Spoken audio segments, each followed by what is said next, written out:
evaluation vlog part 1 and part 2. So, we started on time, which was good. It's what we needed to do. We managed to, without any noodling or without any fuss in terms of setting up, we logged on really easily, no issues with that. We managed to find where to start the live stream. We were able to start the live stream on our own account. We got it all done in about a minute or two. All done well. When we actually started, we introduced the band. Hi, we're Skint. We introduced each individual member. So this is Paddy on guitar, and Xavier on guitar, and Tom on the drums, and then me. Hi, I'm Joe. And this is Stop the Boats. So we did that. And yeah, it was all on time, which is what we needed to do. In terms of what we changed from the draft to the live performance, two main things. First one is we drafted in the second guitarist, so we brought in Xavier, which is what we needed to do because I didn't want to play the bass, but we needed something for that little gap when they're having the solo, because we can't just have drums there, otherwise it will just not sound right. So we had Xavier drafted in, playing a slight variation on the chords, very typical chords of a punk sequence. I think they were taken similar off of a Nirvana song. I can't remember which song it is. I want to say Territorial Pissings. So that was the first thing. Second thing, we brought a new microphone in. That new microphone compressed the sound of my voice, which gave it a sort of old radio feel, similar to that of Holiday by Green Day. The little bridge in that is what we were going for, and I think we managed to execute that pretty perfectly. In terms of how well it worked, its effectiveness, it was really effective when it worked. I'll get onto that in a bit. What we should have done, we should have drafted a bassist in. I can play bass, and I played bass in the draft, but I didn't play bass in the final performance, and there's a very good reason for that. I can't play bass well. I'm not confident with it, and I'm certainly not confident playing bass and singing at the same time. As you can see behind me, I'm a guitarist first, not a bassist. I'm a singer before I'm a guitarist. So having the pressure of playing bass, when I don't own a bass, I play on my sister's bass just to prove the point of, this is not my main instrument. Yeah, it wasn't something I wanted to do. Now, what we've done since then, since the live performance, we are going to carry on this group, and we have drafted in another bassist from a different group. He's a good friend of ours, gets on well with us, an incredible bassist, just what we need for a group like ours. In terms of the relevance for the song, highly relevant song with highly relevant lyrics for what we were going for. We wanted to make a protest song. It was a protest against narrow-minded, far right-wing people who are racist or sexist or in general in any way bigoted towards a certain group or certain culture. If you like, the stereotypical Brexit geezers, which is a line from the song just to show the relevance, and it was sort of like, over the past 10-15 years, the rise in those narrow-minded far-right extremists has gone up. It's steadily increased, and now it's exponentially increasing. And there's a few reasons for that I think. First of all, there's a poor education rate, which is meaning people aren't going to be as informed on these things. And then there's also the rise of social media. Through the rise of social media, people like Nigel Farage have thrived. Obviously, at UKIP, he was a very controversial figure, and he was a very unliked figure. He wasn't liked. But since then, he opened a Cameo. He started Reform UK. He's the leader of that party. He has older people behind him who are voting for him now. He has the youth who are talking about wanting to vote for him because they think he's funny. He has a Cameo where he says outrageous things on camera so that people like him more. There's a famous clip of him saying "up the raw," which is a highly controversial thing to say in the 21st century. But does sort of sum up Nigel Farage pretty well, in that he is a very controversial figure and he's unafraid to say what he wants to say, for better or for worse. And in terms of the lyrics, I think we encapsulated both the youth and the older generation, because, you know, first verse is, look at how he likes to attract a new wave of young, naive people that are looking for ways to blame a person for something that they didn't do, which sort of sums up the radicalisation of the younger generation. And what I wanted to do with that is really sort of show how it's negatively affecting the youth, rather than just sort of viewing it and leaving it up for interpretation. I wanted to explicitly show young, naive, they're looking for ways to blame someone. It's reminiscent of that of 1920s Germany, people looking to blame someone and being uninformed and just listening to a belief and being radicalised by it. And that's what I wanted to go for, and that's reflected full circle in a cyclical structure with the chorus, the last line being, the Farage fascists are getting too close. The second verse, a Brexit geezer drinks his Stella and shouts, he waves his Union Jack while he boxes his spouse. That is, it talks about the classic Brexit geezer. You know, he likes his Stella, they're wife beaters, they're very proud of their nation, and they don't like anybody intruding on their nation or disrupting their nation or infecting their nation. Whatever adjective, whatever pejorative adjective you want to use, it's pejorative connotations, and it's unkind, it's cruel, it's not what you want. I think a good way to show that person, that stereotypical person, is in a popular clip that circulated online that I made a reference to in the first verse. The last line of the first verse is, because your record doesn't let you in the NHS crew. That's in reference to a video that was circulated in December 2024 to January 2025, around the time when we were writing the lyrics to this song. And that clip, basically, it was a stereotypical Brexit geezer. He'd been on a few pints and he was interviewed by this woman, and the woman asked his thoughts on immigration, and he thought, we need to kick them all out, they're stealing our jobs, this, that and the other. What jobs are they stealing? They're stealing our jobs at the NHS. Do you have a job at the NHS? Well, I've got a criminal record and I don't have the qualifications, so I can't. My criminal record's for assault. And I think it's very hypocritical to have people like that being able to have a say in these sorts of issues. And they do have a say because they're very influential on the younger generation, who are then being uninformed as well. And I think it sort of means a lot more to us as a band and also as a cohort in that actual group as itself. Because there are individuals that other people will know, there's individuals that I know that have been radicalised or have almost been radicalised by these far-right views, and they've needed friends and family and people like that to show them why it's wrong, and how they need to get out of it. And luckily for me, in my personal experience with a close friend that I had that was going down that path, I was able to help him see why what they're saying is wrong and why what they're saying isn't productive.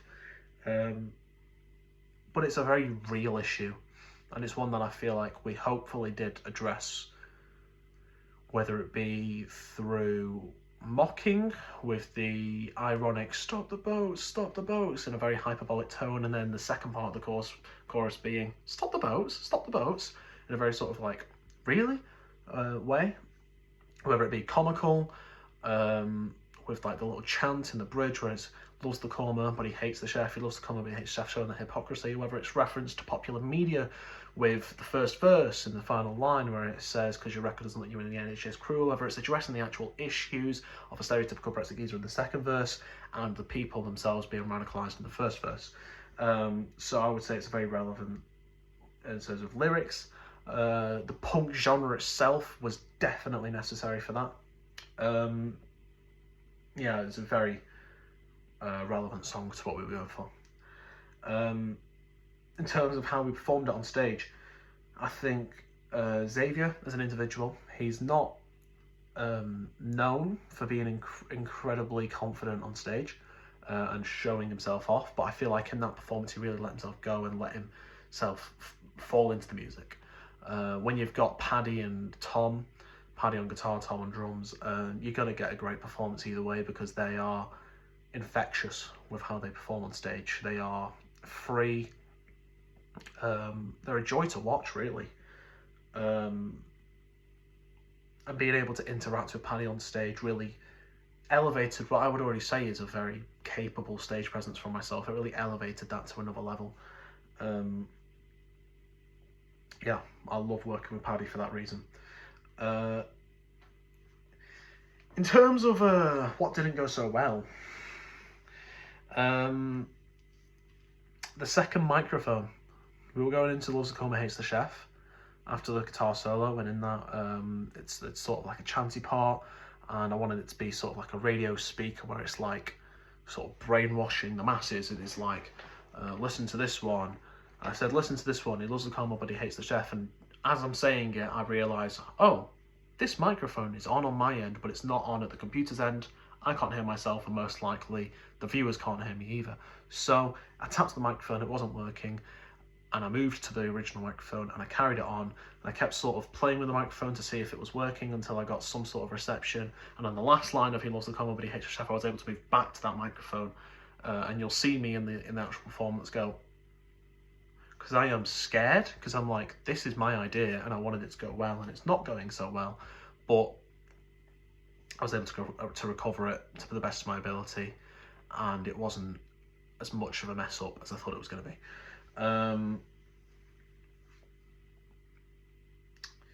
Another one that didn't go so well, I accidentally closed the chat in the Q&A, and it was embarrassing, and I'm glad we hit the B right back because I was going red very quickly. What happened was we'd missed quite a few questions because we were sort of like talking a lot about different things that we'd been asked. And so they were like, oh yeah, scroll up, and I didn't know how a Mac worked. So I tried scrolling up and it wasn't scrolling up, and they were like, you have to double click, and I double clicked, and then when I double clicked, the chat closed because I didn't double click on the right part. It was only like 30 seconds of time lost, and we managed to recover that because we had a shorter song and we were on time, so it didn't affect it too much, but it was a little bit embarrassing and it did look a little bit unprofessional. And then during the Q&A as well, in terms of my personal thing, I kept doing this thing where I kept like picking at myself like that and picking at my sleeve on my jumper because I was nervous. I was truthfully, I was very, very nervous, and it showed. I don't think too many people noticed it. I noticed it when I was watching the stream back because I was like, oh my god, why am I doing that? Why am I doing that? But I think you're very critical of your own performance when you're doing stuff like this. You're very critical of watching yourself. So yeah, I was fidgeting a lot, and maybe it wasn't noticeable, but it was noticeable to me. And if it's noticeable to me, then I probably shouldn't be doing it because it will be noticeable to other people. In terms of leading into part 2 of the evaluation, and social media and its effectiveness on the live stream, we averaged about 20 to 30 viewers consistently throughout the whole stream. A couple of people leaving, a couple of people joining.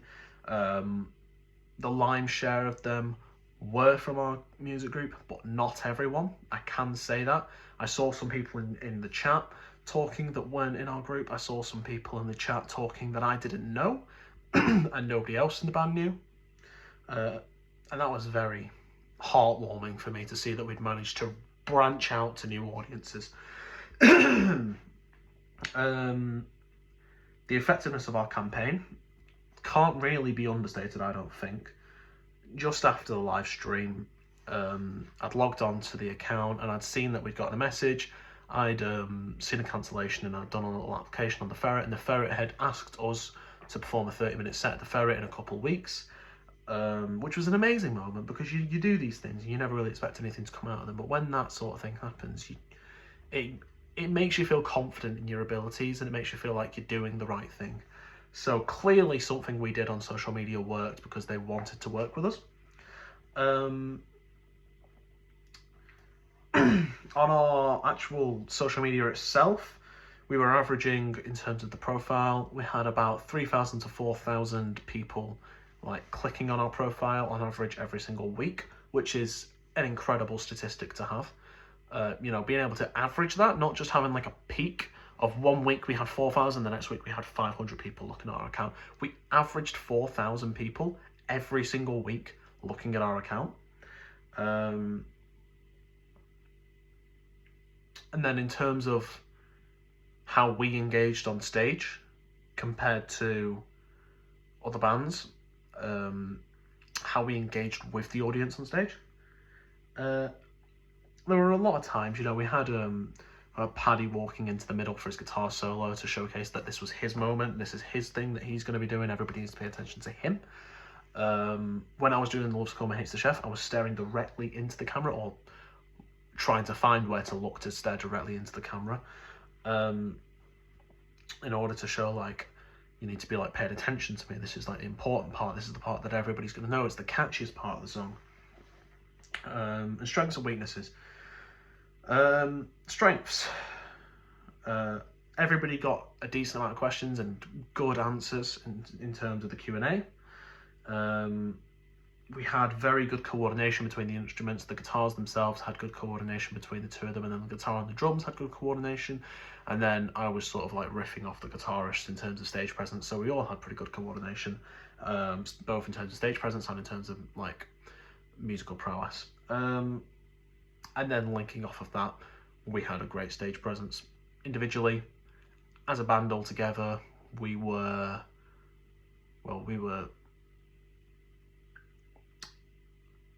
synergized with each other. It's hard to put into words. We worked well with each other, which isn't something that you often get. You can get competent working with each other, working like decently well with each other, but we were like, it was like bread and butter, the way that we worked together. It just went together. And then the bad.